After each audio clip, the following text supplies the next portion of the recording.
Welcome to the AEW Dynamite post show with the Holy Shhh Podcast. It's your boy ABE from DET. I'm that Bald Bro from the NYC.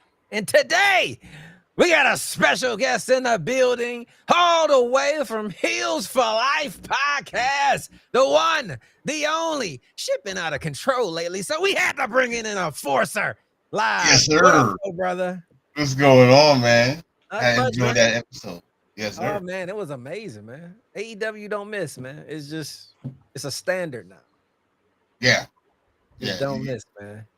No banana peels around here. None whatsoever. It's a late show, so let's get right into it. Starts off with a trios match: Kenny Omega and Bro Dito versus the Young Bucks and Josh Alexander. Omega, Bandito pick up the win. Solid match. Great performance. Enforcer, your thoughts on this match before we get into the post-match shenanigans? Well, first, it was good to see Kenny out there. After that brain buster, and I heard a lot of injuries was climbing up, so it was good to see him out there. But it got me interested in a match. I don't think they ever had a one-on-one match. This is Kenny Omega against Josh Alexander.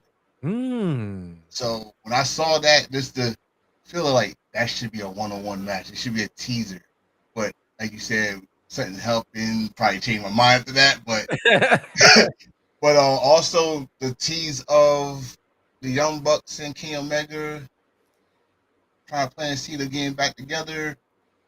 It was what it's supposed to be. A good opening match.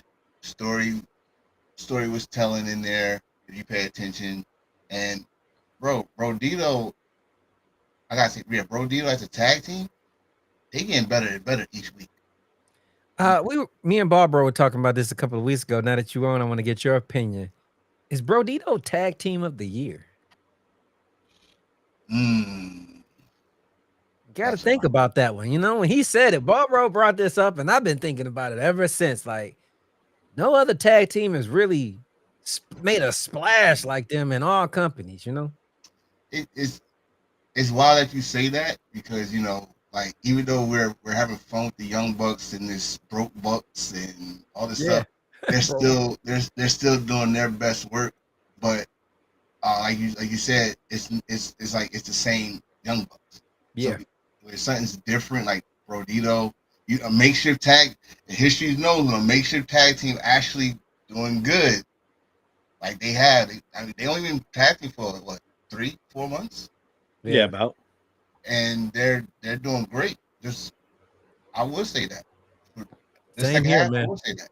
Same here, man. Bro, your thoughts on the opening, and if you could, after you give your thoughts on the match, break down what happened afterwards.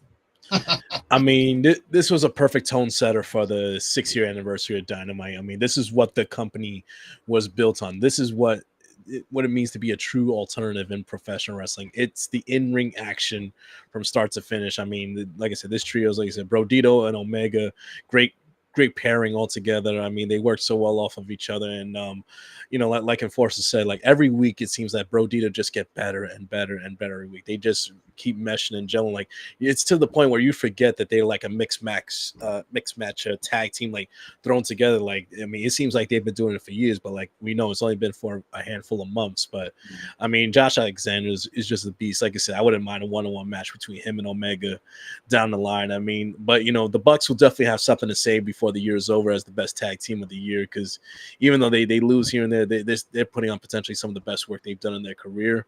But like I said, Omega looked great. I mean, hitting that one wing angel on Josh Alexander for the 1, 2, 3. But afterwards, you get you get the tease of him and the Bucks reuniting. But that's not to be right now. Too soon. Omega cuts his heartfelt promo. 6 years, thanking all the fans for sticking with them through thick and through thin.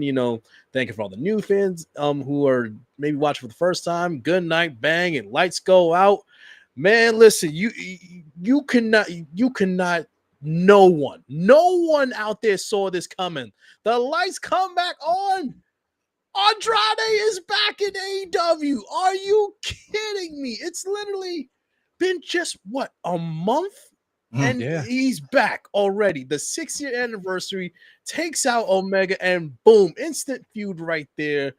I mean, yo, I saw someone say he left like the lowly tag division in WWE, and he comes back to a main event level feud with Omega, ready to go, and now he's the newest member of the Don Callis family as well. Like, dude, I can't even compare the Don Callis family's like numbers and stature to anything in professional wrestling. Like, no, like numbers wise, you could, but I'm talking about the amount of just like top level talent from top to bottom. Like, No fillers. No fillers. no fillers in here. Like, who's the what? Lance Archer? He ain't no damn filler. Like, right.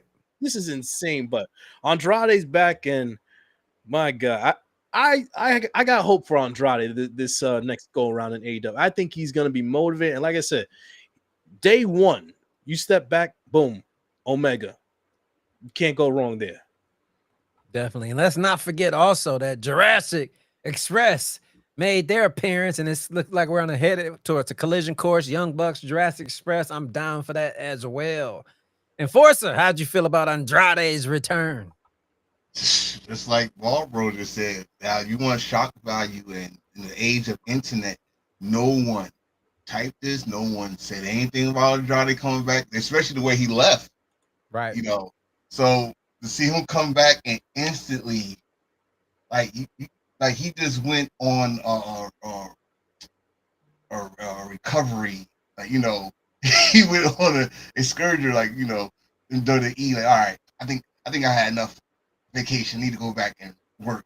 Came back, and Kenny Omega, the first person, not no ROH person, Kenny Omega. And like you just said, with not only does that, we talking about Jurassic Express return.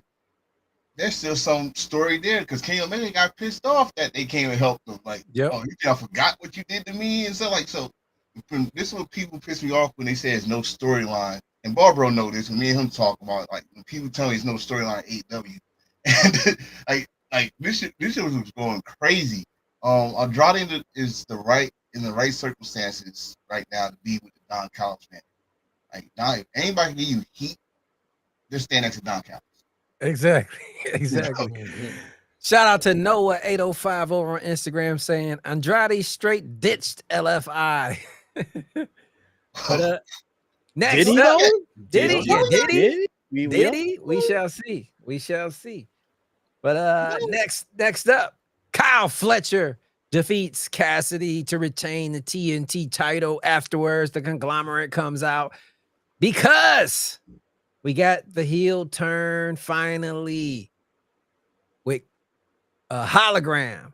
Or is it hologram? Is he going by hologram? Did they make that clear, Bald Bro? Or so here, first off, great match between between Kyle and Cassidy. I mean, good to see Cassidy back in the AEW ring. I mean, they worked well with one another. I think it was the outcome we expected to happen. Like, Kyle's not losing that TNT title anytime soon.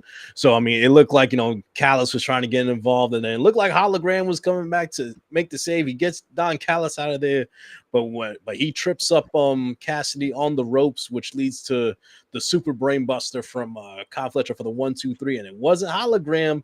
Nope, took off the mask, took up the robe. That is El Clone right there. That is the El Clone right there. And guess what? We talked about it with Andrade a few minutes ago.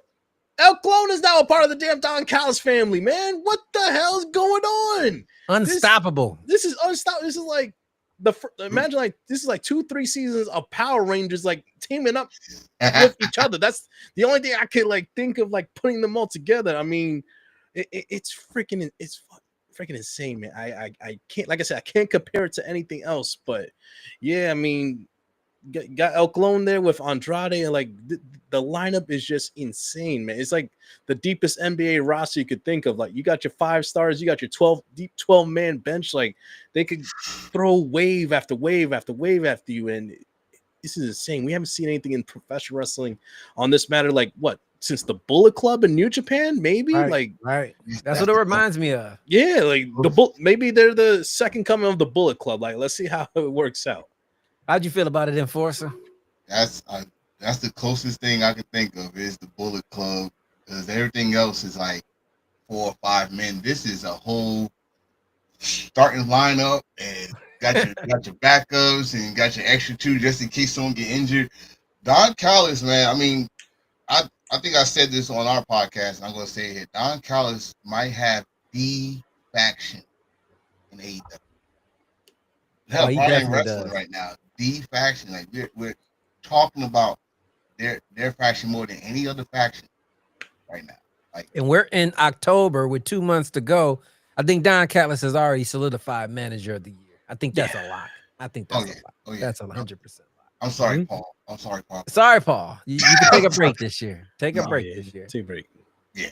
Next up, we get Hangman, Hobbs, and Joe. They defeat Castagnoli, Garcia, and Moxley by pinfall. And afterwards, Hangman goes to give Joe his title, kind of pushes it in his chest. Joe doesn't like it. They get the yapping at each other. Security comes out. Then later on in the evening, it's official.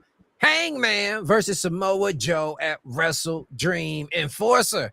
Your thoughts on the match and the melee after leading to this title shot for Joe? The match was solid. Nothing special for me for the match, but as an AEW match, it gave you layers of story again. But the aftermath, that's what woke me up even more, because I was like, it don't take much to piss off Samoa Joe, first of all. If you know Samoa Joe, it don't take much. So the push the belt to him and like throw it at him or whatever Joe saw or felt, if you know Samoa Joe, you're going to say he's justified to be pissed off and disrespected. But bro, like, dude I gotta agree with what he said on his end of an interview. You have been coasting on this Death Riders thing, and you forgot that you was a former AEW champion.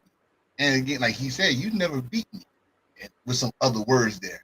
But Hangman, it's a different Hangman than his first title. This title run is a whole different ball game. So I'm interested to see this match. Like, all right, you beat up John Moxley, you beat up a brawler, you beat up a technical rising star in Kyle Fletcher. Now you about to face a straight up legend, in my view, Samoa Joe. Hopefully a one-on-one, because things have changed, but one-on-one for the world title. So awesome. If those things didn't sell out, they're gonna sell out now. Exactly. How you feel about the match and then the title match afterwards, bro? I mean, good, solid match all around. I mean, in my opinion, I think Powerhouse Hobbs, I think showed out in this match. I mean, he's had a great year in 2025. Yeah. I mean, he's been, I think, the main beneficiary of being in the ops. I mean, being around Samoa Joe, I think he's just better all around. We know in the ring he has potential, but I think just his presence, his confidence, he's leveled up this year. So I mean, that just shows you the value of having someone like Samoa Joe on your roster. I mean, he's going to help a great young talent with potential in Powerhouse Hobbs. But I mean, listen, with the match now with with Joe and with Hangman, like Enforcer said, don't take too much to piss off Joe, just shoving that belt in his face. He's and then just something clicked with Joe. Man, I've been doing the trios thing is cool, but man, I'm a former AEW champ myself, man. I want my belt back. And I love the fact that this isn't like a 10-layered story, with so many twists and turns. And nah, man, it's simple as A, B, and C. I feel disrespected. You got something I want. 2 weeks to pay-per-view. I'll see you right there. And sometimes the simplest route is the best route to take. I mean, with these two guys right here, Joe and Hangman, when that bell rings and for Wrestle Dream, they're not gonna miss, man. It's gonna be a slugfest that match, in my opinion. Definitely. Noah 805 is on Instagram saying Callis family is too stacked. Would like to see them clash with other factions like the Death Riders. And he also says Hobbs had to hold Joe back. Yeah, that was hilarious, man. Mm-hmm. I thought Joe was gonna swing on Hobbs for a second, hey man, that's your partner, dog. But it was all cool. But leads us to the next match. Tony Storm defeats Mello by pinfall, and afterwards gets on the mic, cuts a promo, and makes a challenge to the new Women's World Champion Statlander. And later in the evening, it was made official. It's going to be Tony Storm versus Statlander at Wrestle Dream. Enforcer, you said it. If them tickets wasn't sold out before, they're going to be sold out after today, because now with that match as well. But How'd you think about Storm and Mello, and then the title match announcement? Oh, well, I gotta give credit to Mello. Mello coming back. She hasn't really been in so many one-on-one matches, so I think it's like probably her second or third one-on-one match, and she looked good. I think this was probably a showcase for her, saying, "Hey, I'm getting better to the point that you can start putting me in more singles matches." But Toni Storm as coming back, looking confused and wrestling in that gear, I was like, "What is going on with her?" But the promo answered my question. Like, listen, who is she without that belt? Like, we're talking about one, if not the greatest women's world champion in AEW, 4 times champion. I don't know. She probably still she definitely got the record for most defense. And she said what she had to say. I need a one-on-one match with you, which never happened. Never happened. One-on-one match with you to see if you really could beat me for that belt. So I'm looking forward to it because I am a Chris Statlander fan. Always from the days to now. I want to see if she's that. She's well deserved of it. Coming back from 2 injuries in her legs, going back and forth, being a heel face. Don't know if her and Willows are friends or not. She deserved this, but you about to face your toughest challenge now, one-on-one with Toni Storm. Time with Storm. Definitely. How did you feel about Ty and Storm and the title match announcement, bro? Solid match. I mean, I think like Enforcer said, like she has had a lot of one-on-one matches lately, but I mean, she does have the ability. I mean, listen, with her Brazilian Jiu-Jitsu background, I mean, with her Muay Thai experience as well, I mean, she could throw them hands. Like, trust me, she throws when she hits, she lands, she connects. I mean, I like the women's wrestlers. Like when they throw their punches or their elbows, they go straight through. They don't stop halfway or anything. She goes through. She's trying to connect, and that's what I love to see. But solid match all around. But yeah, like Enforcer, I'm excited for this match right here because now people argue like, oh, it was a fluke victory at All Out. No, it's 1-on-1 now, and like it says, I mean, being a fan of Stat, like all the way back to her alien days, and now to her now, like, is she alien or not? But you know what? Listen, 6 years later, she's one of the best in the world right now, and she has a chance to put her stamp not just in the company as being the number one in AEW, but potentially in all the world right here. I think it's gonna be a great match at Wrestle Dream. It could be a potential show stealer, in my opinion. Like, just give them enough time, and I think they will deliver. Enforcer brought this question up a minute ago. I want you to answer it, bro. Is Toni Storm the greatest AEW women's champion of all time? Yes, I think she is, in a sense that it feels like,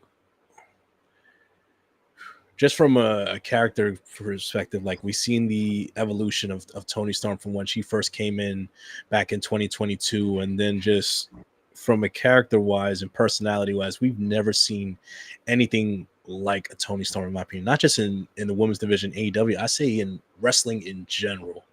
In a sense, like she's just leveled up that you rarely see, and whether it's men's, women's division, she's leveled up in a way that we've rarely seen in wrestling. Like, she went from middle tier, she's okay, she's passed with, to like she is now undeniable. She is now knocking on the door of like women's GOAT status in wrestling history, like the past couple of years.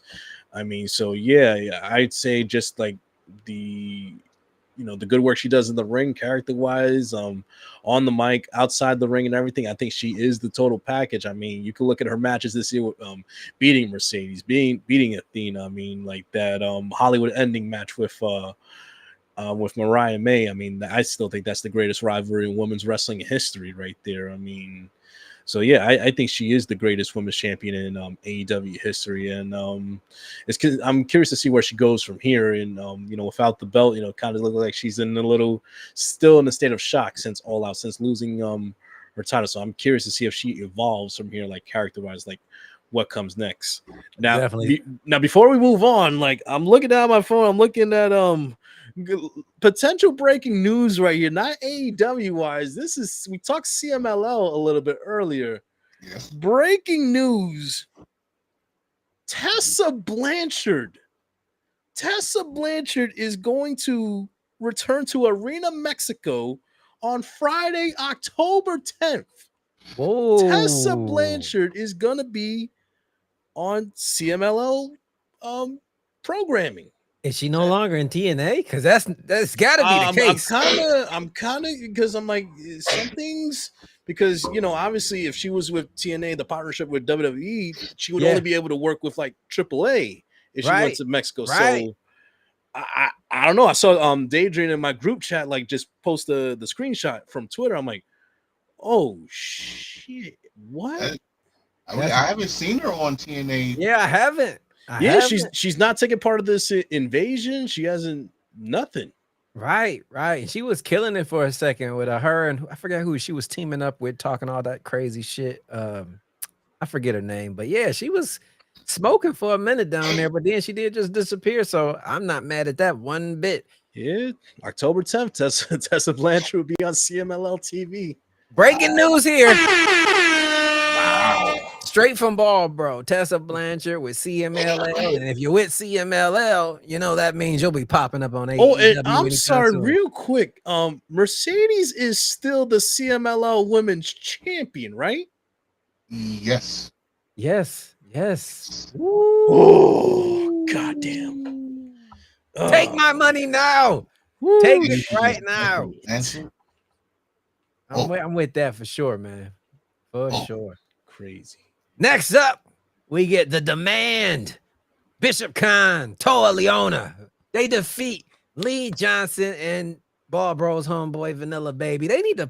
Lee Johnson and Vanilla Baby been taking too many L's, man. Hopefully this pays off very, very soon. First off, call them by their team name. They're the Swirl. They are the Swirl. I didn't want to say it. I laughed my butt off when I heard that. It is what it is. But afterwards, MVP comes out, apologizes to Bobby and Shelton for costing him the match, but he intends to pay it back as it looks like we got ourselves a street fight on our hands with the Hurt Syndicate versus the Demand Enforcer. How'd you feel about first off the match and then the street fight that we seem to be getting coming soon as well? Well, Raw Bro ain't the only person that's impressed with the Vanilla Baby. Love that dude. The Swirl. The Swirl. Swirl. That just, I'm sorry. I had my head down. I was texting. I heard that. Like, what? Right. I wish I could stream my reaction, but of course, I'm starting to be a big fan of Khan. Because he works also at Ashe Wrestling, and they getting better. That's another team that's getting better. Like from the days of being with Swerve and them. And now the House of Son. It was with Brian Cage and all that stuff. Now they're on their own, and now you got our bald brother, Ricochet. I gotta say that. Yes, I'm Bald King, not a brother. The King. The King. Yeah. They doing good things. They getting more TV time. The match was good. Yeah. And another showcase to show why you need to put Christian on TV more often. You need to put him more often. But the aftermath for the show, yes, MVP, you should come out and apologize.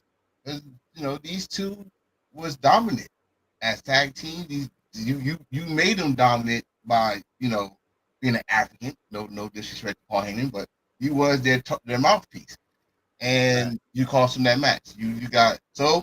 Now you're gonna make it up. It's gonna be a street fight. It's not gonna be a wrestling match. It's not gonna be no 1, 2, 3. It's gonna be a street fight. So you got put up or shut up, MVP. You do. And the man accepted. So we're gonna get that on title on Tuesday next week. So can't wait for that. Shout out King Coley, Title Tuesday creator. I know AEW took it, but don't ever forget my guy King Coley created Title Tuesday. But Bald Bro, how'd you feel about this match and the street fight announcement? It was a solid match, and like Enforcer said, you see the improvement, the constant improvement from Bishop Khan and Toa Leona. I mean, I love these guys. Like these guys just get better and better every week, and I think they had a good match. Against Christian and Yeah, the swirl in general. But yeah, listen, I'm excited for the street fight because this I can't wait to see Toa and Bobby square up again, and like I said, Bishop keeps getting better. Him and Shelton I know will do good. And I can't wait for the interaction between Ricochet and MVP. Like this is right up at MVP's alley. Street fight. He's gonna throw them hands, man. This is gonna get physical. It's gonna go all over the ring. So I don't know how it's gonna go. I mean, maybe the Hurt Syndicate win it and it's 1-1. We get a third and and final match to end the feud once and for all. But we'll see how it goes. I just love the fact that they're getting more TV time. They're getting better with every week, and I'm just so happy for those guys because I love that they came in, they started down here in Ring of Honor. They've been working their way up every year and every month, and now they're with Ricochet right now. And like I've told you before, Abe, numerous times, like the sky is the limit for Toa and Bishop, as well as Ricochet. Definitely. And you guys talking about how Blake Christian needs to be on TV. I think that's the beauty about AEW. We talking about all these main people on today, but then you just got to look deep into the roster. You got so many people just not being used right now, whether they're hurt or just not in the stories. Wardlow, when he comes back, he's still going to be a problem. You got AR Fox. I mean, that's just a stud waiting to shine. You got Private Party out there. I mean, it's just so much potential in AEW. It's endless right now, man. But that takes us to the main event. Mixed tag match where we got Darby Allin and Chris Statlander. I'm sorry, Abe, real quick. Like before we go to the main event, there's a segment I want to talk about real quick with Mercedes. Break it down. Mercedes was cutting an interview in the back with Renee Paquette, talking about next Tuesday, Title Tuesday, and also that she's a couple of weeks away from breaking the TBS all-time record. So Mercedes has thrown out an open challenge next Tuesday, which is at Daly's Place in Florida, and she asked specifically to wrestle someone from Florida. So I did a little Googling earlier, like which wrestlers are in Florida, and I came across two names. Number one, this is one that should definitely be on your radar. I know she should be on the radar of all the major promotions right now, and that is Miss Nikki Blackheart. Right there. You know Nikki Blackheart? Yes. Oh my God! Listen, she is the next big free agent in all of any woman's roster for any promotion right now. They would be thrilled to have. But there's another. Speaking of big, never mind. I ain't even gonna go. I feel you going. I feel you going. But there's another name, kind of a wild card, but not really. Next week is the anniversary of Sasha Banks and Bayley's Iron Woman match from NXT Black and Gold days. Now, of course, Bayley's WWE, so it's not her. Oh, you better. But what about a super fan of Bayley who's now 18 years old and is a professional wrestler in her right? And a champion. Izzy Moreno? I don't know about that. She's been would that be wild if it's Izzy? Can you imagine Izzy in the hugger outfit coming out to face? That would be amazing. Not only that, they had a little Twitter back and forth. Yes. Yeah, they did. Yeah, Izzy was trying to get booked, and Mercedes like, nah, you're not making no money off of me. And man, if that happens, you talk about planting the tiniest of seed. Oh, that would be funny. That would be hilarious. With all due respect to her, I kind of hope it's Nikki Blackheart. I mean, maybe it's a long shot, but we'll see. But I saw another name.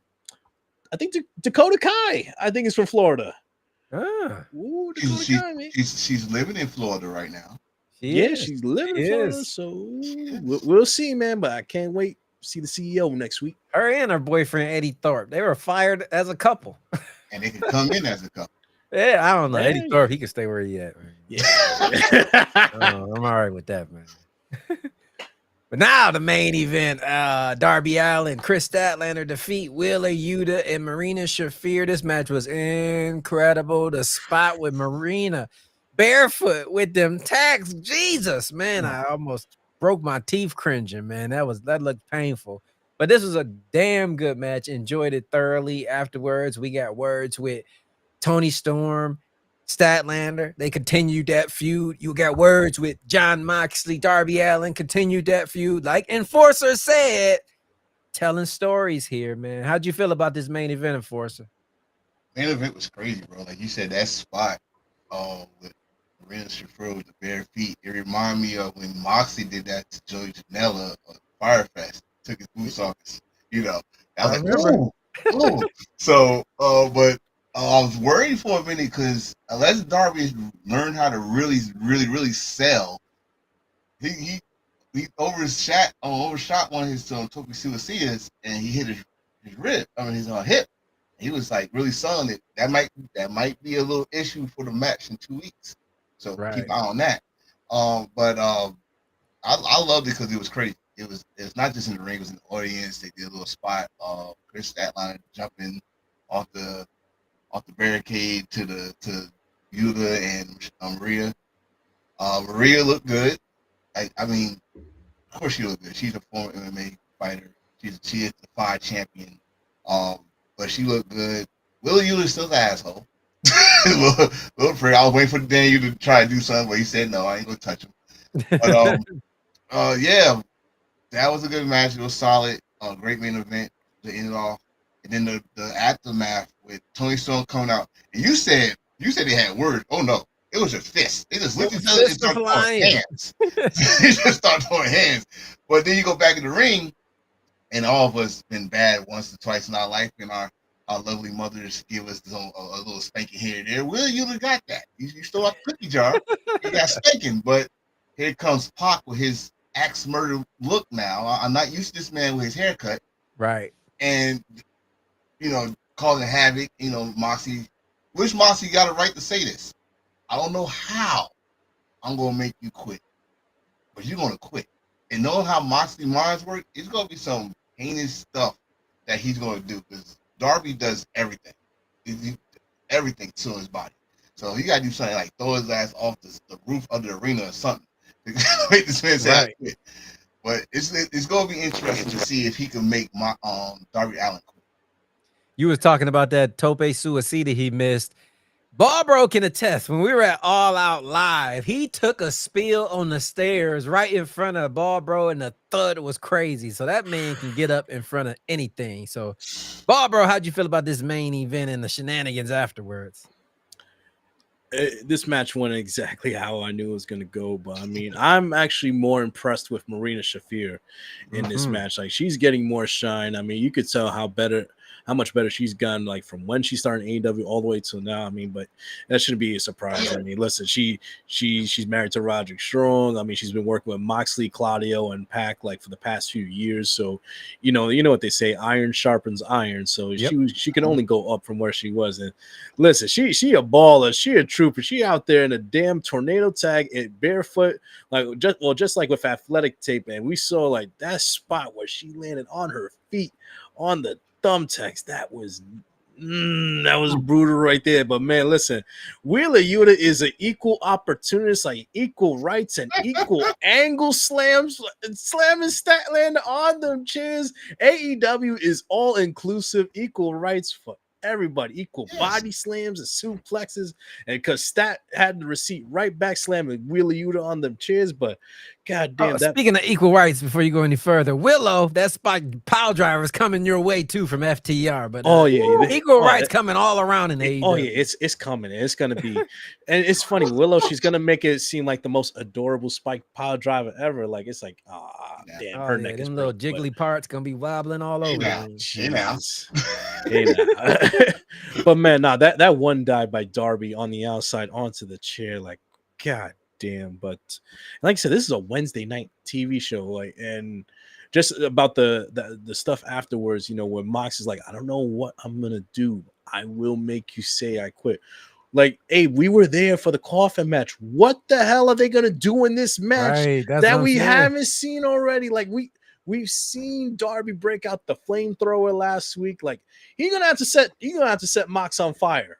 He's gonna have to set Renee on fire for Moxley to quit. Man, Jesus Christ. But man, like I have no idea what to expect from that I Quit match, and that's what I love about it. Like it's one of those instances where we think we've seen everything, but when that match hits, we're gonna see something we never seen before. I got full confidence in Mox and Darby that they are gonna do something that's gonna leave us in a state of shock that we have never been in as fans of in professional wrestling. Definitely. Great show from top to bottom. Enforcer, we like to rate these shows. So on a scale of 1 to 10, what are you giving AEW Dynamite tonight? Definitely give it. I'm gonna give it a 9. 9. Not mad at that at all. Yeah, I mean it's AEW, man. Like I said, each match gives you something, and then how you waiting for the next thing to come. You can't wait for the next show or the next pay-per-view. Only reason I give it a 9 instead of a 10 is because it was short. It could have been 3 hours. Should have been 3 hours. Yeah. Should have been the whole 3 hours. You know, I complained a lot about WWE being 3 hours, but the last 2 months, I've been just wanting more out of AEW, so I wouldn't mind them going to a 3-hour show. Yeah, it's like once, not do it every week. Yeah. Bald Bro, 1 to 10, what you giving it? Man, listen, for me, this show had everything. It's the standard is the great in-ring action, but that surprising return of Andrade, the constant story building throughout the entire night. And I mean, like you said, we were left with a whole bunch of stuff that we're looking forward to next Tuesday for Title Tuesday. And we forgot about another match that was announced. We got the tag team titles next week. Bro Dito versus Okada and Takeshita. Dog, like that is and you talk about storylines right there. Okada and Takeshita. We know they come in the blows eventually. That's like I said, we asked what's going to bring the Don Callis family down. It might implode from inside. Listen, when you got 2 alphas like Takeshita and Okada, like, I mean, the friction is right there, man. It's happening. We saw that all out a little bit, and man, listen, that feud, whenever we get going, it's gonna make the world a happier place, man. I can't wait. Like I said, I can't wait for next Tuesday based on everything that they did tonight to set it up for next week. So just for that, the great matches, the great return, the great story building and everything, I'm gonna go a 9.3 out of 10. So I'm around the same thing. I was just about to say 9.4, solid match, solid show for me, I should say. But before we get out of here, a couple comments. Noah 805. I appreciate you, Noah 805, for sticking with us the whole show. It says Darby and Mox feud been cooking, and Travis, I'm sorry, I can't read the rest of that, but this is a question that Bald Bro can answer. He actually did a post about this. What do you guys think about Triple H and Stephanie at the White House? You want to talk about that, Bald Bro?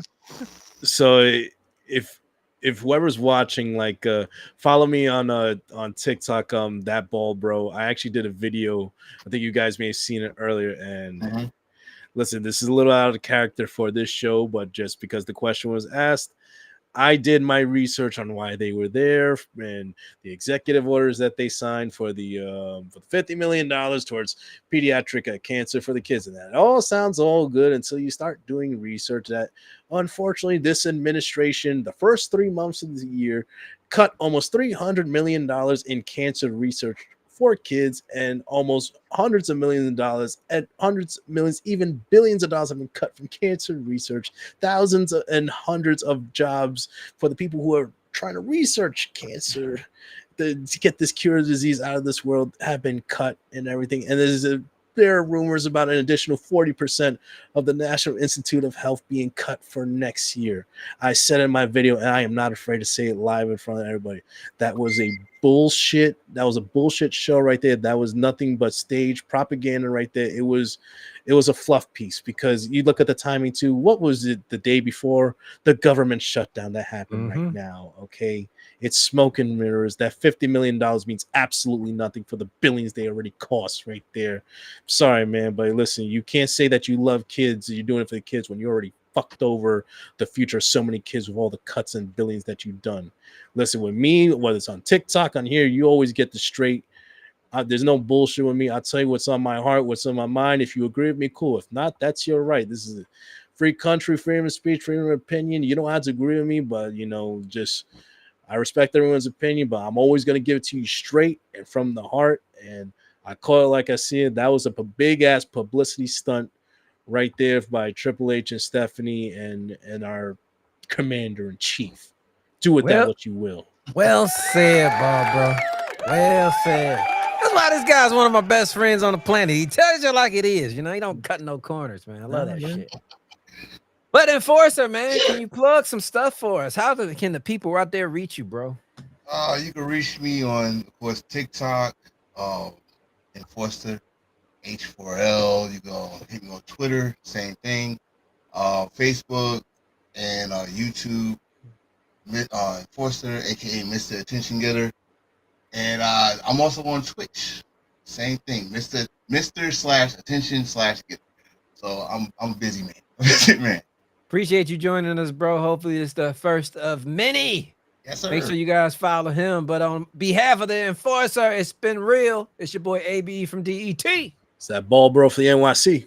You guys have been tuned in to the AEW Dynamite post show with the Holy Shhh Podcast.